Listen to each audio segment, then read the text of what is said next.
Are you tired of living paycheck to paycheck and never being able to have money left over? Do you dream of a life where you're not consistently worried about money? If so, then you need to prioritize financial freedom. Financial freedom is the ability to live your life on your own terms without being tied down by financial worries. It means having enough money to cover your expenses, save for the future, and pursue your passions. There are many benefits to prioritizing financial freedom. For one, it can reduce stress and anxiety. When you're not worried about money, you can focus on the things that matter most, the things that are most important to you, such as family, your health, and your hobbies. Financial freedom can also give you more control over your life. When you're not dependent on a job or on a paycheck, you can make choices about how to spend your time and energy. You can choose to work less, travel more, or even start your own business. Of course, achieving financial freedom takes time and effort, but it's definitely possible and worth it. If you're willing to make some sacrifices and work hard, you can achieve financial freedom and live the life you've always wanted. Here are a few tips for prioritizing financial freedom. Tip number 1, create a budget. This is a recurring tip, but it's just because it's that crucial. A budget is a plan for how you're going to spend your money each month. It helps you track your income and your expenses so that you can make sure you're not spending more than you earn. Creating a budget is the first step to taking control of your finances and achieving financial freedom. There are many different ways to create a budget. You can use a spreadsheet, you can use a budgeting app, or you can even just use a piece of paper. The important thing is you find a system that works for you and that you'll stick to. Once you have a budget, you can start to see where your money is going. This will help you to identify areas where you can cut back on and save money. You may also be surprised to see how much money you're spending in certain areas. Creating a budget is not always easy, but it is worth it. Tip number 2, set smart financial goals. Once you have a budget, you can start setting financial goals. SMART goals are specific, measurable, achievable, relevant, and time-bound. This means that your goal should be specific. What do you want to achieve? Measurable. How will you know when you've achieved these goals? Achievable. Is your goal realistic? Relevant. Is your goal aligned with your overall financial plan? Time-bound. When do you want to achieve your goal? For example, instead of saying, I want to save money, you could say, I want to save $1,000 in the next 6 months. This goal is specific, measurable, achievable, relevant, and time-bound. Setting smart financial goals will help you to stay motivated and on track. When you have a clear goal in mind, you're more likely to make the necessary sacrifices to achieve that goal. Here are a few tips for setting smart financial goals. Start with your big picture financial goal in mind. What do you want to achieve in the long term? Do you want to retire early or buy a house? Pay for your children's education? Break down your big picture goals into smaller, more manageable goals. This will make your goals seem less daunting and more achievable. Set a deadline for each goal. This will help you stay on track and stay motivated. Track your progress regularly. This will help you to see how you're doing and make adjustments as needed.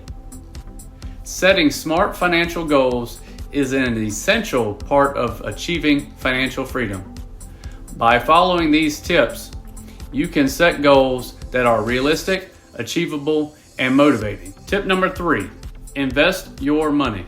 Investing is a great way to grow your money over time. There are many different investment methods or options available, so you can find one that's right for you. One of the best ways to invest is to start early. The sooner you start investing, the more time your money has to grow.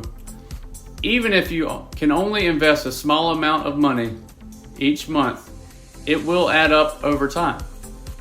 There are many different ways to invest, but some of the most popular options include stocks. Stocks are shares of ownership in a company. When you buy a stock, you are essentially buying a small piece of that company. Stocks can be a great investment if you're willing to take on some risk. Bonds. Bonds are loans that you make to a company or government.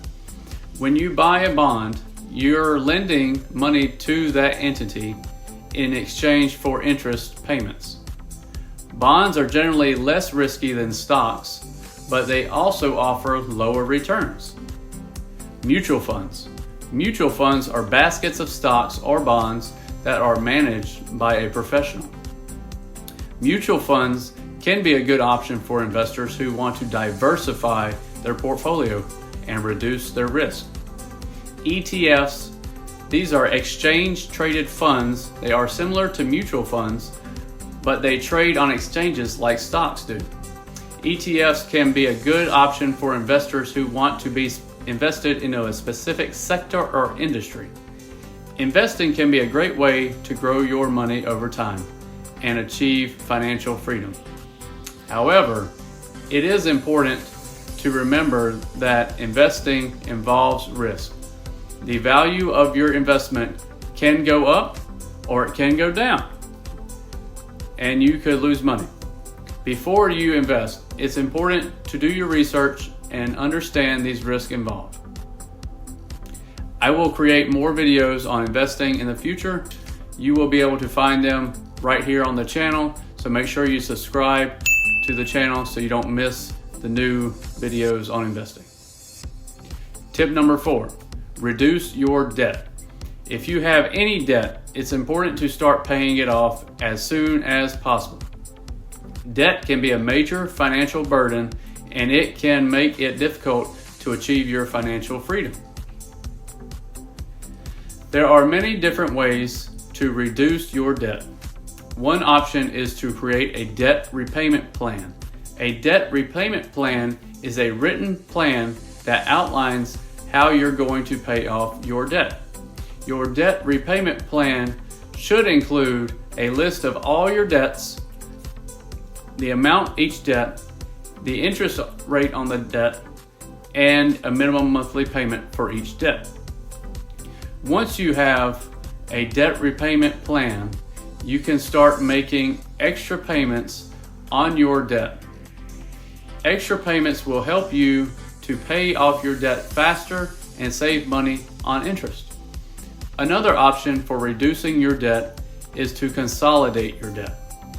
Debt consolidation involves taking out one new loan to pay off your existing loans. This can be a good option if you have multiple debts with high interest rates, such as credit cards.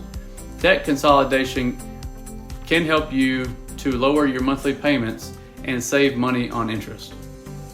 If you're struggling to reduce your debt on your own, you may want to consider seeking professional help or checking with the Economic Eagle, and we can help you out to create a debt repayment plan and get you your finances back on track for financial freedom. Reducing your debt is an important step towards achieving financial freedom. By following these tips, you can start paying off your debt and get on the path to financial freedom. Tip number 5, live below your means. Living below your means simply means spending less money than you earn. This may require some sacrifices, but it's worth it in the long run. When you live below your means, you are able to save money, pay off debt, and invest for the future. Living below your means can be difficult, but it's worth it. When you live below your means, you are able to take control of your finances and achieve financial freedom. Here are a few tips for living below your means. Cut back on unnecessary expenses. Take a close look at your budget and see where you can cut back on. Maybe you can eat out less often, cancel your gym membership, or switch to a cheaper cell phone plan. Find ways to increase your income. If you're struggling to live below your means, you may need to find ways to increase your income. Maybe you can get a part-time job, start a side hustle, or even ask for a raise at work. Stop shopping at convenience stores, dollar stores, and grabbing chips and drinks at the grocery stores checkout lines. These areas provide you products, but the products are usually at a much higher price per quantity because you are paying for the convenience fee. Living below your means is an important step towards achieving financial freedom. By following these tips, you can start living below your means and get on the path to financial freedom. Prioritizing financial freedom is one of the most important things you can do for yourself and your financial future. By following these tips that we outline in the video, you can start on the path to financial freedom and live the life you've always dreamed of. I hope we can get everybody to be financially free and independent and break away from the constraints of debt. Debt is a monster that if you are not actively trying to get out of debt, you are being restrained by that monster, and we need to slay that monster. I hope you got something out of this. Again, we're going to have more investing videos coming out in the future. If you have any questions, comments, drop them in the comment section below and we'll talk about them and might post more videos about your comments. Until next time, we'll catch you in the next video.